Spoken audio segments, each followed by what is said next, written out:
Bismillah. Assalamualaikum warahmatullahi wabarakatuh.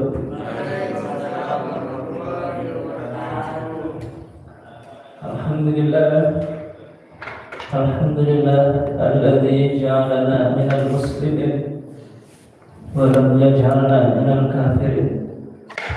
Asyhadu an la ilaha illallah wahdahu la syarika lah wa asyhadu anna Muhammadan abduhu wa rasuluhu la nabiyya ba'dahu. Allahumma rabbana anzilna ilmana warzuqna fahma. Alhamdulillah, kita bersyukur kepada Allah Subhanahu wa taala atas limpahan nikmat yang Allah berikan kepada kita sehingga kita bisa beraktivitas, kita bisa hadir untuk duduk di pengajian pada malam hari ini.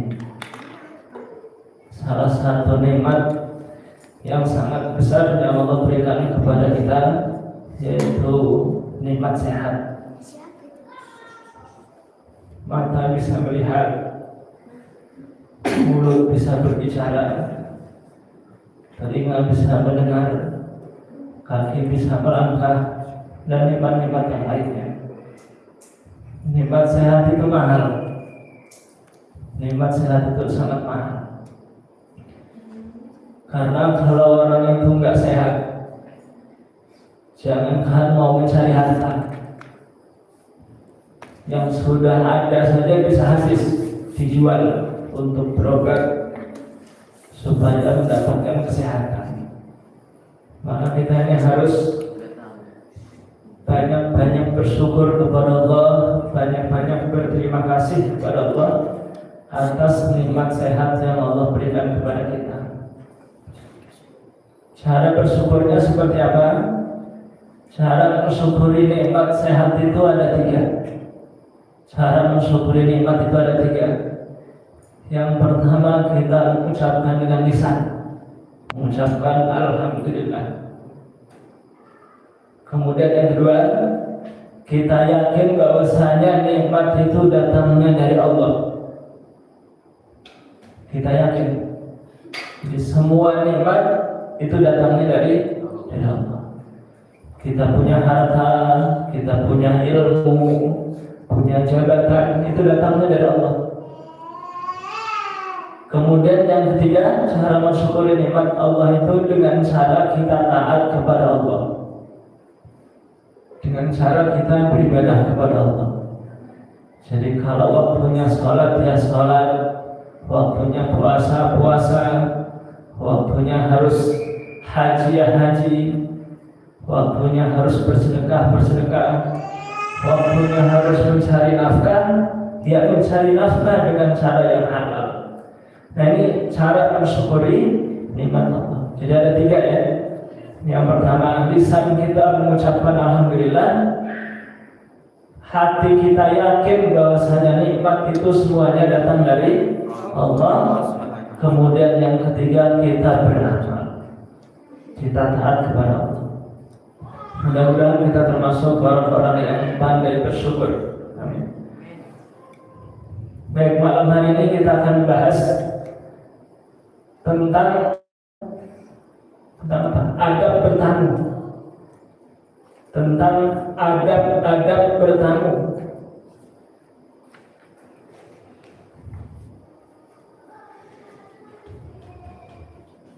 Yang pertama, tamu itu kita bertamu itu karena diundang, ya kan? Karena undangan. Kita bertamu itu biasanya karena diundang. Tapi kadang kita itu bertamu, ya kita karena pengen datang aja gitu, pengen bersilaturahim, disebut dengan tamu tak diundang. Datang tak diundang, pulang tak diantar. Itu dia langsung. Jadi tamu itu kita bertamu itu ada 2 kondisi. Pertama, kita itu karena diundang. sehingga kita harus hadir dan kedudukan kita, posisi kita selaku tamu kan. Kemudian yang kedua, karena tak diundang, ya karena kita pengen silaturahim saja. Pertama adalah bertamu untuk memenuhi undangan. Ketika kita diundang oleh saudara kita, maka hukumnya wajib kita hadir. Kita tuh kalau diundang biasanya undangan apa? Undangan nikah, sunatan, terus apa lagi? Undangan akikah ya, akikah dan seterusnya. Maka kita selaku muslim, kalau kita diundang maka wajib hukumnya untuk hadir. Di sini disebutkan di sebuah hadis Nabi, qala Rasulullah sallallahu alaihi wasallam an Nabi Hurairah. Dalilnya dari sahabat Abu Hurairah. An Nabi Hurairah radhiyallahu anhu qala sami'tu Rasulullah sallallahu alaihi wasallam yaqul haqqul muslimi 'alal muslim khamsun raddus salam wa iyadatul marid wa ittiba'ul janaiz wa ijabatud da'wah wa tasmiyatul 'atis. Ini hadis ini sudah kita bahas ya kemarin, yaitu tentang berkunjung kepada orang yang sakit. Ada pada berkunjung atau menjenguk orang sakit. Hadis ini berlaku untuk seseorang itu bertamu. Kata Abu Hurairah, aku mendengar Rasulullah sallallahu alaihi wasallam bersabda, hak muslim atas muslim lainnya ada 5. Yang pertama, jika dia salam maka kita wajib menjawab. Jadi kalau kita mengucapkan assalamualaikum waalaikumsalam, wajib menjawab. Kemudian yang kedua, menjenguk saudara kita yang sakit. Jadi kalau sakit kita jenguk. Ini salah satu daripada hak saudara kita semuslim, seiman. Kemudian yang ketiga yaitu mengiringi jenazah. Kalau ada saudara kita muslim wafat, maka kita harus takziah atau melayat. Di situ ada apa? Ada memandikan, ada mengkafani, menyolatkan sampai menguburkan. Jadi mengiring jenazah. Kemudian yang berikutnya adalah memenuhi undangannya. Ijabatul da'wah. Jadi kalau kita diundang, maka kewajiban kita selaku muslim adalah hadir pada undangannya. Kemudian yang terakhir, mendoakan orang yang bersih. Nah ini di sini ada ijabatul da'wah ya, yaitu memenuhi undangan. Jadi kita itu wajib bertamu, dan itu adalah hak saudara kita untuk dikunjungi, manakala dia mengundang kita. Jelas ya, mengundang dalam hal perkara yang halal. Jadi kalau undangannya haram, nggak boleh datang. Diundang, ayo kita madu ayam. Ayo. Undang madu ayam. Disurati sampai disurati. Mohon kehadirannya untuk saudara Heru dalam rangka sabung ayam bersama. Maka diharapkan kehadirannya. Maka kalau undangan itu halal, maka kita tidak boleh hadir. Tidak boleh. Yang halal-halal saja. Ya kayak undangan nikah, undangan apa, takziah, tahlil atau apa. Yang undangan-undangan.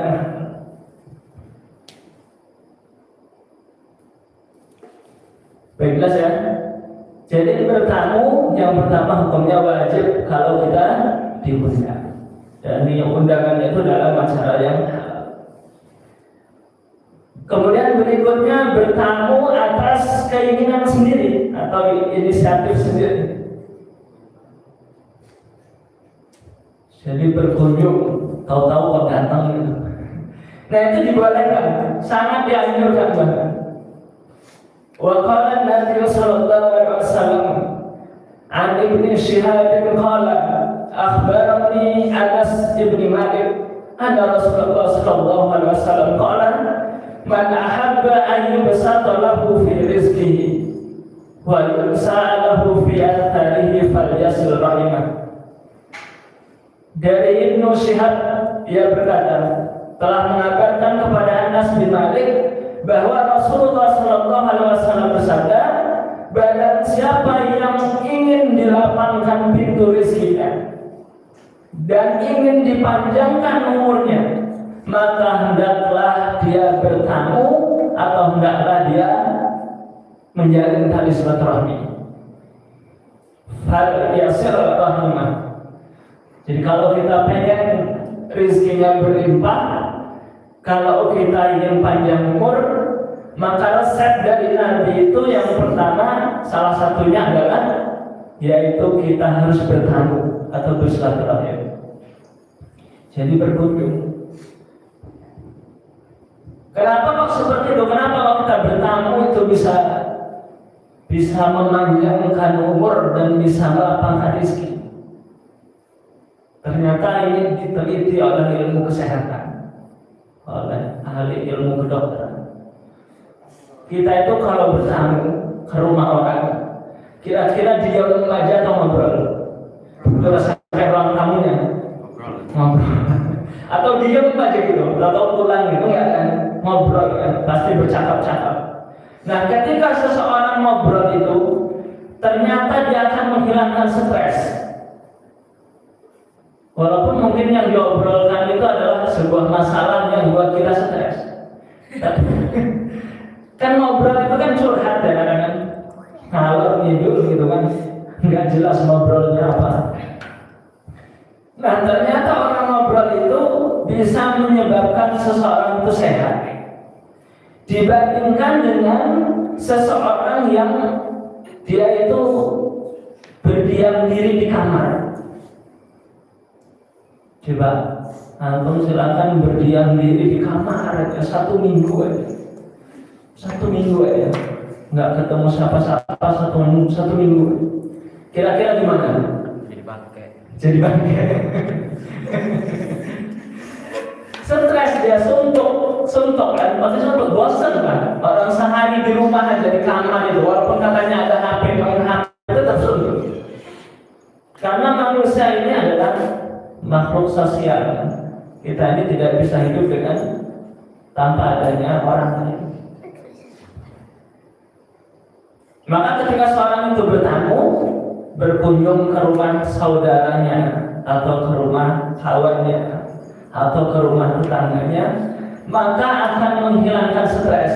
Apalagi sampai rumah teman kita tuh kasih kopi gitu kan, dikasih bakso. Nah itu seneng banget gitu. Makanya nanti ada adab-adab menyambut tamunya. Jadi tamu itu yang pertama tadi yaitu karena kita itu diundang, maka hukumnya wajib kita mendatangi atau bertamu. Kemudian yang kedua karena keinginan kita sendiri, karena inisiatif aja mau silaturahim. Dan itu diperintahkan oleh Nabi. Kata Nabi, kata siapa yang menginginkan rezekinya berlimpah, kemudian umurnya panjang, maka hendaklah dia bersilaturahim, salah satunya bertamu. Ya kalau kita bertamu itu kan minimal air putih itu ada kan, atau kopi atau apa gitu. Ya minimal ngobrol saja. Jelas ya?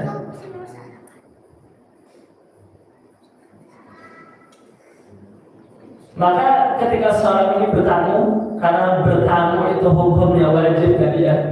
Ketika kita diundang maka hukumnya wajib. Dan ketika kita berinisiatif sendiri itu adalah dianjurkan dalam ajaran kita, maka ada adab-adab ketika kita bertamu. Dalam surat An-Nur ayat 27. Dalam surat An-Nur ayat 27. A'udzu billahi minasyaitonir rajim. Ya ayyuhalladzina amanu la tadkhulu buyutan ghayra buyutikum hatta tastanisu wa tusallimu ala ahliha. Dzalikum khairul lakum la'allakum tadhakkarun.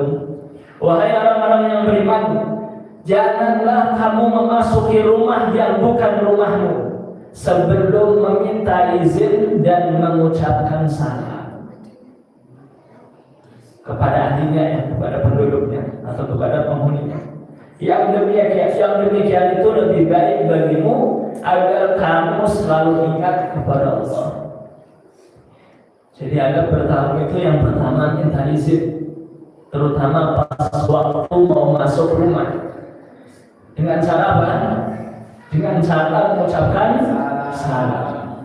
Kalau yang kita kunjungi itu Muslim, jelas ya? Lalu bagaimana kalau kita itu berkunjung kepada saudara kita yang bukan Muslim? Maka cukup ketok pintu, tok tok tok, permisi, apakah ada orang di dalam atau yang semisalnya? Atau diketok aja, tok tok tok tok, atau dipanggil namanya. Jelas ya? Jadi harus minta izin dulu dan mengucapkan salam. Dan salam itu sebanyak 3 kali. Kalau kita ketok pintu, kemudian sudah salam sekali belum ada jawaban, ketok lagi 2 kali belum ada jawaban, 3 kali belum ada jawaban, maka kita harus pulang. Nggak boleh didobrak pintu. Nanti diteriaki maling. Nah itu adabnya seperti itu. Jadi tidak boleh lebih dari 3 kali. Karena ada beberapa kemungkinan. Pertama, memang tidak ada orangnya. Kemudian yang kedua, bisa jadi dia tidak mau menerima tamu. Ya, maka jangan dipaksa.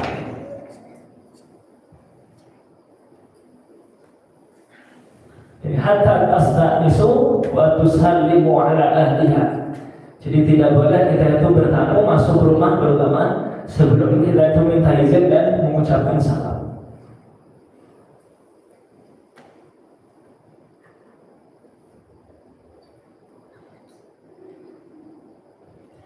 Kemudian berikutnya, adab yang kedua. Ketika kita sudah disambut, kemudian orang yang kita kunjungi tadi, ahlul bait atau orang yang punya rumah tadi memberikan hidangan, apa minum atau makanan, maka sebaiknya kita mencicipinya. Nah, jelas kan? Kalau sudah dibuatin kopi, ya diminum, ya jangan tidak diminum dan dihabiskan. Untuk apa? Untuk menghargai ahlul bait atau pemilik rumah. Tapi jangan juga berlebih-lebihan. Ini semua dihabisin. Jangan berlebih-lebihan juga, disuguhin kue 5 toples, semua dihabisin, nanti kurang ajar. Dicicip dimakan, itu berkah, ada keberkahan. Dan tidak boleh berlebih-lebihan. Bahkan kata Allah, "Kulu washrabu wa la tusrifu, innallaha la yuhibbul musrifin." Makan dan minumlah dan jangan berlebih-lebihan. Karena Allah tidak menyukai orang-orang yang berlebihan. Jelas ya? Bahkan ketika kita bertamu, kalau kita itu sedang puasa sunnah, maka dianjurkan dibatalkan.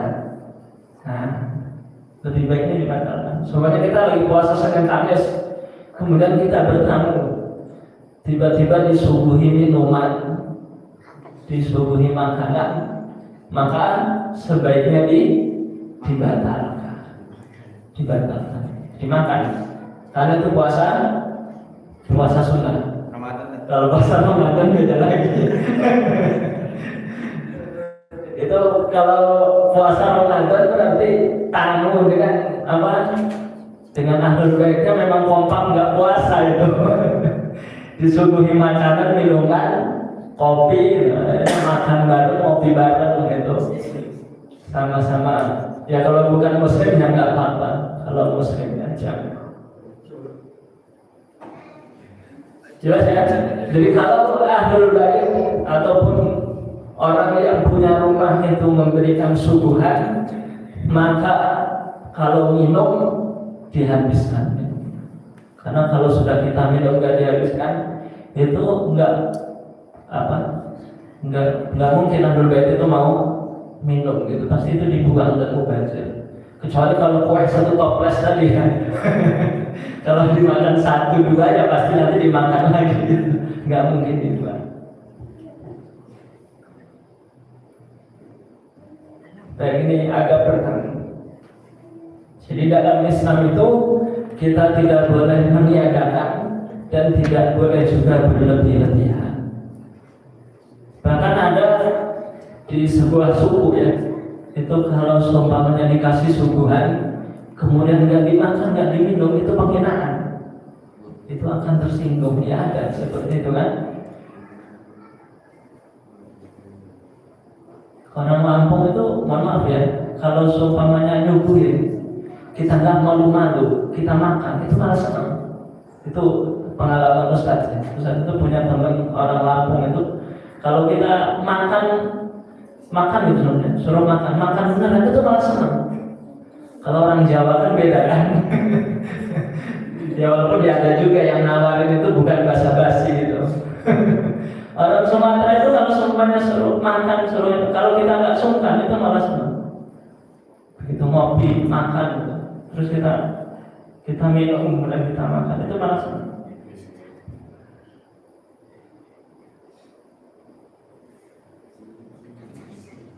Dan ternyata menjamu tamu ini bukan hanya pada saat Islam datang. Jadi sebelum Nabi diutus, itu orang-orang musyrik, orang-orang kafir itu, mereka itu sangat menghormati tamu. Jadi ketika zaman jahiliyah, sebelum Nabi itu diutus menjadi Rasul, itu orang-orang masyarakat Mekah itu walaupun mereka itu nyembah berhala gitu, nyembah api, orang Majusi atau orang-orang musyrik, nyembah patung, itu mereka itu sangat hormat kepada tamu, sangat menghormati tamu.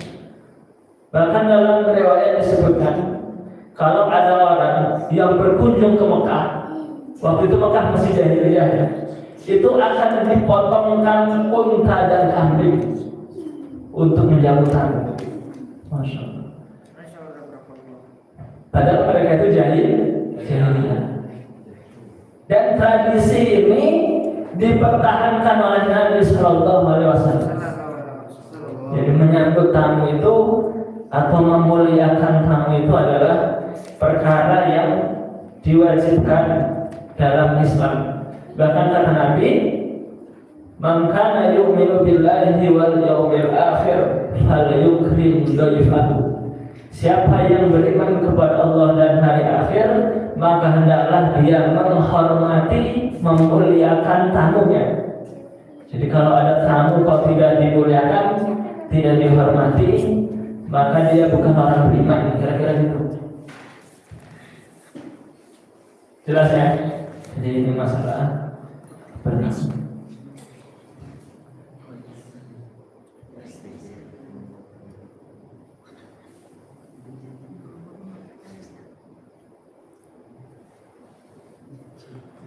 Berikutnya, bertamu tidak boleh lebih dari 3 hari. Bukan tidak boleh ya, maksudnya apa? Ahlul bait, orang yang punya rumah tadi, orang yang dikunjungi, itu memuliakan tamu itu 3 hari. 3 hari. Kewajibannya. Jadi dikasih tempat tinggal, dikasih makan, dikasih minum gitu. Itu itu kewajibannya 3 hari. Jadi selebih 3 hari maka itu bukan wajib lagi. Itu sudah hukumnya ya sunnah, sedekah. Jadi kita itu memuliakan tamu itu wajibnya 3 hari. An Abi Syuraih Al-Ka'bi anna Rasulullah sallallahu alaihi wasallam qala man kana yu'minu billahi wal yawmil akhir falyukrim dhaifahu jaizatuhu yawmun wa lailatun wa di'afatun thalathatu ayyam fama ba'da dhalika fahuwa shadaqah wa la yahillu lahu ayyathu ya'indahu hatta yukhrijahu hadathan.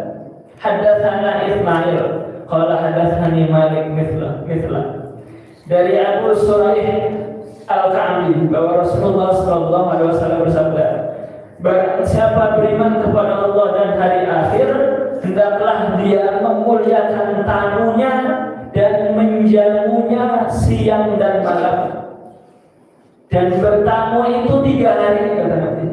Dan bertamu itu 3 hari. Lebih dari itu adalah sedekah baginya. Tidak halal bagi tamu tinggal berlama-lama hingga ahli bait mengusirnya. Bertamu kok sampai setahun gitu kan. Itu bukan bertamu namanya. Numpang hidup. Bertamu itu 3 hari, 5 hari, 1 minggu gitu. Ya, itu bertamu. Kalau lebih dari itu apa? Numpang hidup. Jelas ya? Nah, ini adab kita. Dalam Islam itu sempurna, jadi diatur. Jadi kalau harus menginap, maka harus tadi 3 hari. Dan itu wajib ya untuk ahlul bait untuk menjaga.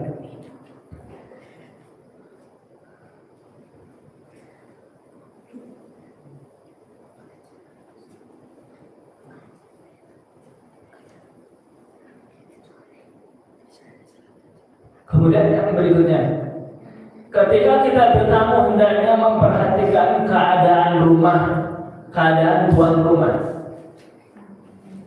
Ketika seseorang bertamu, hendaklah dia memperhatikan keadaan tuan rumah.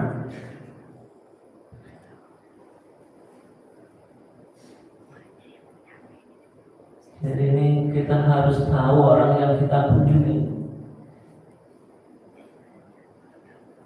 Dari segi sifatnya, dari karakternya, dari ekonominya, ya, dari kondisi rumahnya, kita harus tahu.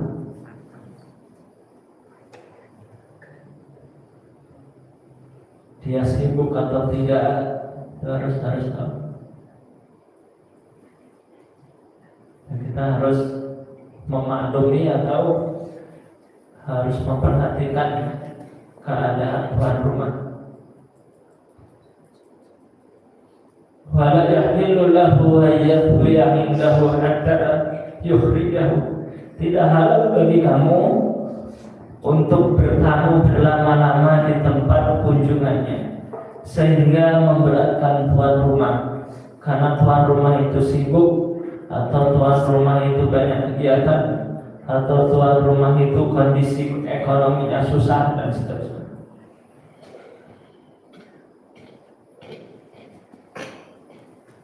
Atau yang kita kunjungi itu sedang sakit.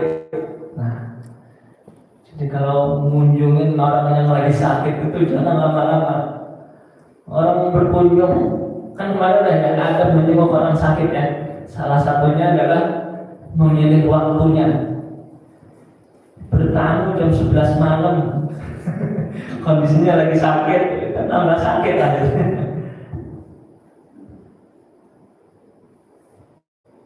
Jadi ketika seseorang itu bertamu karena menjenguk orang sakit, maka dia harus bersegera pulang atau segera kembali ke rumah.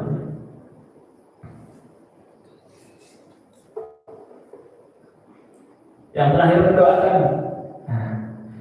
Jadi yang terakhir mendoakan ahlul bait, berterima kasih dan mendoakan tuan rumah. Ini penting. Ketika kita bertamu itu, posisi kita itu sedang safar, sedang bepergian. Ketika orang yang melakukan bepergian, maka itu dia adalah orang yang doanya mustajab. Walaupun mungkin bertamunya itu nggak jauh, kayak teteh kesini gitu, itu kan dalam kondisi safar, bepergian.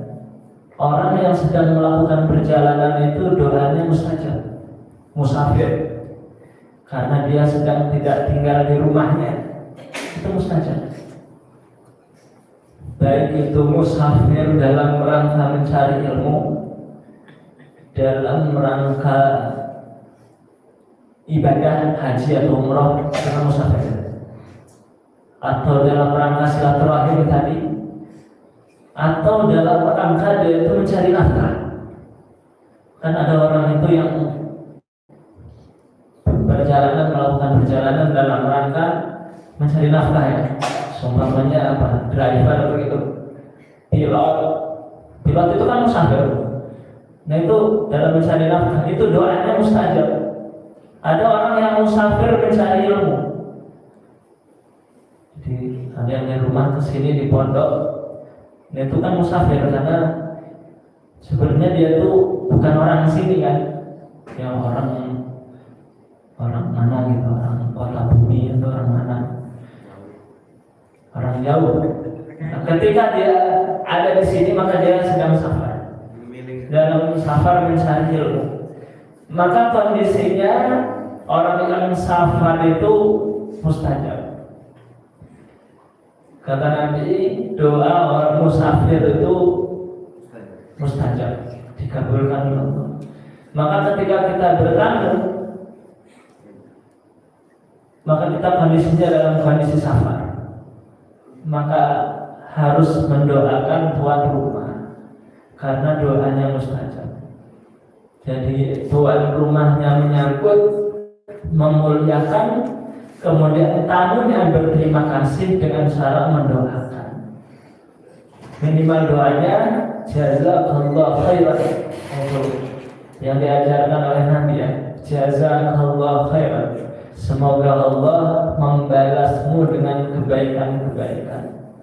Jazakallah khairan, semoga Allah. Kalau perempuan jazakillah khairan, kalau laki-laki jazakallah khairan, kalau kalian jazakumullah khairan. Jazakumullah khairan, terima kasih banyak, semoga Allah membalasmu dengan kebaikan-kebaikan. Dan doa itu walaupun simpel mustajab, karena tamu itu kondisinya sedang safar, apalagi dia dalam kondisi safar.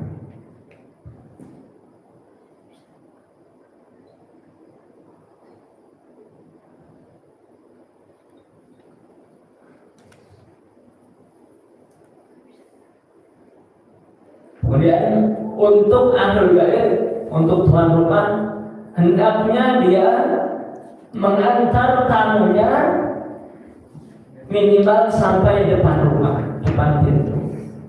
Jadi ketika tamu itu pamit pulang, maka cara menghormati tamu itu adalah dia ikut keluar, mengantar ke kendaraan. Itu salah satu daripada adab yang diajarkan oleh Nabi SAW. Jadi jangan pas waktu tamu itu pulang, kita selaku penerima tamu ahlul bait itu diam aja di dalam gitu, tidak mengantarkan keluar. Nah, ini salah satu daripada hak-hak yang harus ditunaikan.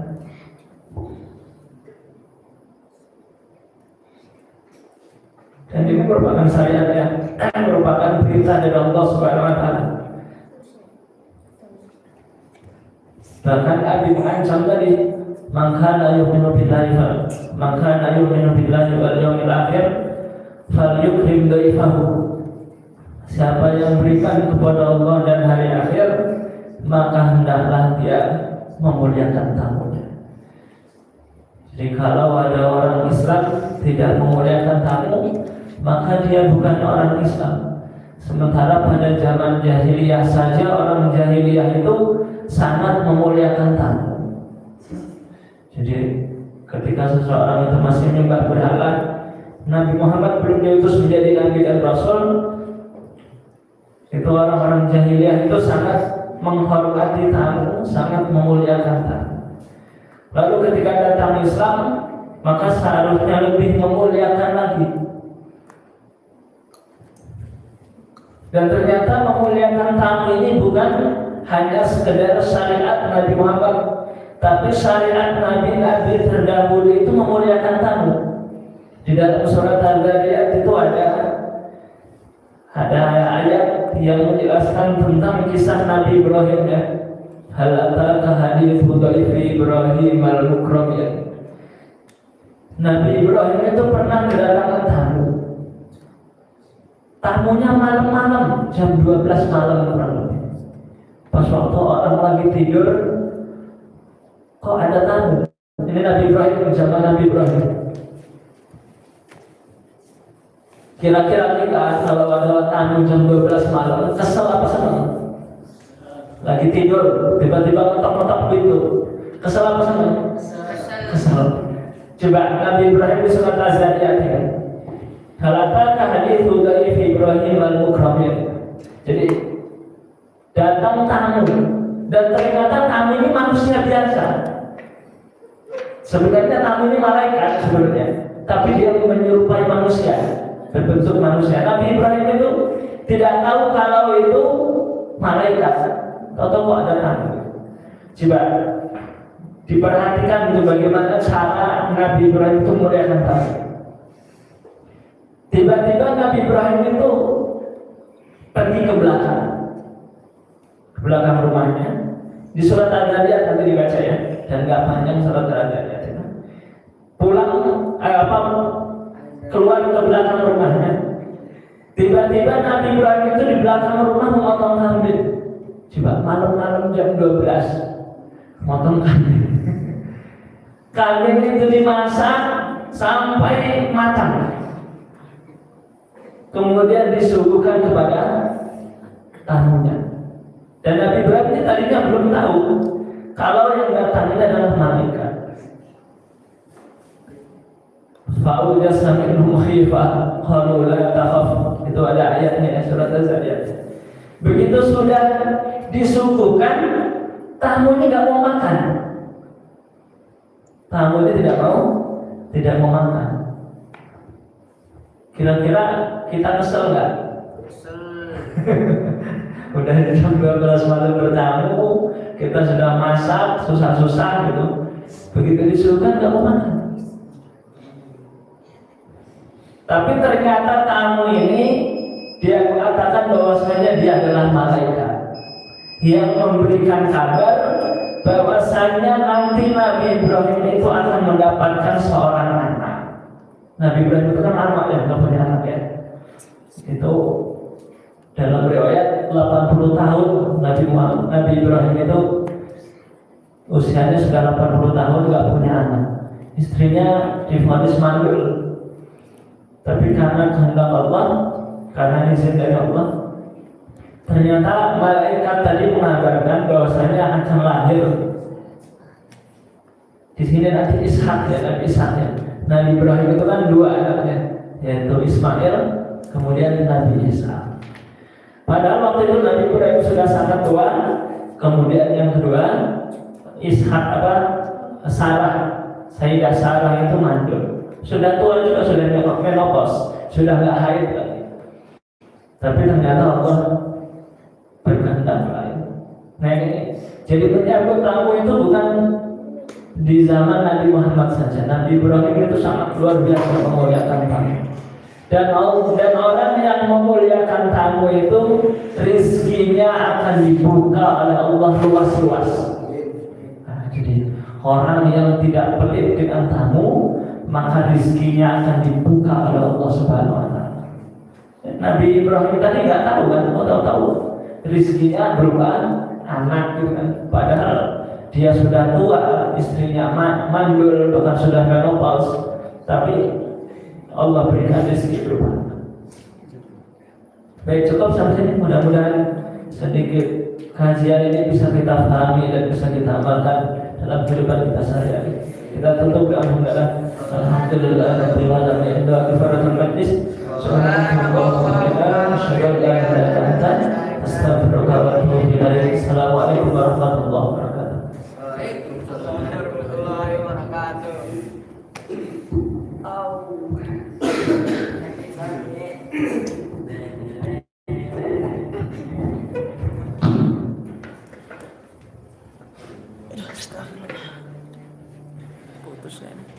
Allah